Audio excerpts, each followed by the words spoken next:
I'm KHOU 11 meteorologist Tim Pandajis, and once again we are tracking widespread shower and thunderstorm coverage here, and a lot of these are slow moving, bringing some extremely heavy downpours. Wait until you see some of the rainfall estimates from radar here just within the last 3 hours. Some spots pushing over half of a foot.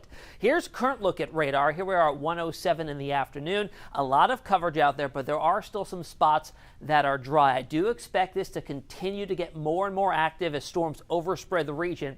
These types of storms and this type of scenario is driven by daytime heating, or diurnally as we call it. So think of it this way. Think of it as a pot of water on a stove. When the sun comes up, it's like turning the burner on a stove, and it doesn't boil right away. It takes some time to build up that heat, and eventually you get the bubbles and the water comes to a boil, and that's exactly what's happening here. We started to heat the surface, that warm air began to rise, and by late morning, early afternoon, the boiling started to happen, and we've got the heavy downpours as a result. I'll show you here on radar. Started it right around sunrise. We were pretty quiet. We had a few storms down to the south, but as we built that daytime heating, we started to boil the atmosphere, and you can see here recently, good amount of storm coverage across the area. Thankfully, it has spared the beach areas out through Brazoria and Matagorda, but I can't say the same for those in Galveston. We had some heavier rain earlier. Now we're starting to get a little bit of a break, so the afternoon could be a much better scenario than what played out this morning,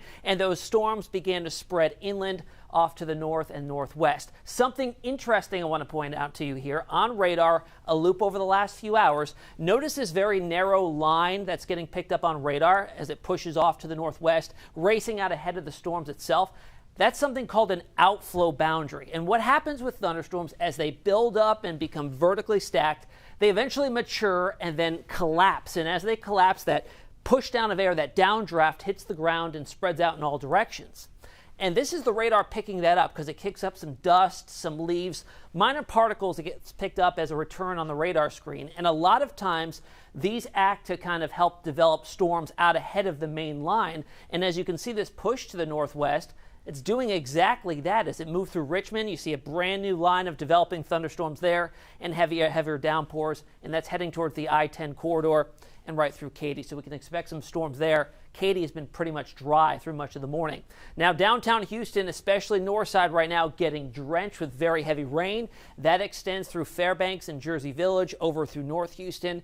Some bolts of lightning, rumbles of thunder out there too, and we're talking very heavy downpours, blinding if you're out there on the roadways. And even further off to the north and west, out towards Todd, Karen, Pinehurst, you're seeing some heavier rainfall there too. A lot of folks out there on the roadways today heading back from the long holiday weekend to head back to work tomorrow. You're likely going to be encountering these on 69 to the north through Cleveland, very heavy rain, and through Liberty. This is where we've had a lot of the action this morning and where we have found some of the highest rainfall totals so far today. So this is radar estimates over the last 3 hours. A lot of colors here, but you look for the greens and the yellows and oranges, and those are the higher totals here. Again, just keep in mind, this is 3 hours, and some of these totals, 3, 4, close to 5 inches of rainfall, of course, leading to some small-scale flooding in some communities. Over 5 inches here near Missouri City, 2.5 inches, Winchester, 3.8 inches to the south, north of Siena. So the rainfall is coming down heavily and will continue to do so. And here we are through Liberty.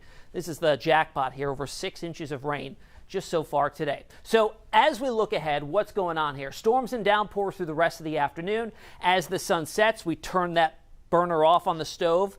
Storms will really diminish pretty quickly. Ditto for Tuesday. We're going to do it all over again. We'll start things off tomorrow morning. Quiet, some showers and storms by the coast. They overspread inland as we kick up that daytime heating. The rain risk, though, does start to decrease slightly by the end of the week. The overall setup here is very favorable for this type of scenario to play on out because we've got the fetch of moisture coming in off the Gulf of Mexico, a battleground here with a decaying front, and that interaction of the two is helping for the development of these slow-moving cells across the region. Here's how it looks on FUTURETRACK, 1 p.m., pretty much accurate on what's going on radar. Still with us through mid to late afternoon, and then as we approach sunset this evening, things really start to quiet on down. Similar to what happened yesterday in time for the fireworks shows. Didn't have much action going on and things were quiet. We'll do that again this evening. By tomorrow morning, 6 a.m., starting to see some showers and storms to the south. They start to build northwards through late morning and early afternoon, and then quieting on down by tomorrow evening. And it looks like it plays out again into Wednesday, just not as widespread. Here's the rainfall forecast for the next 5 days going off of the European model. And this is drenching the area, 2 to 3 inches, higher totals down to the south and southwest. Victoria could be approaching 4¼ inches. Rain chances tomorrow similar to today. They are dropping Wednesday into Thursday and even lower by Friday, and we could drop them even a little bit more in time for the upcoming weekend. 7-day forecast.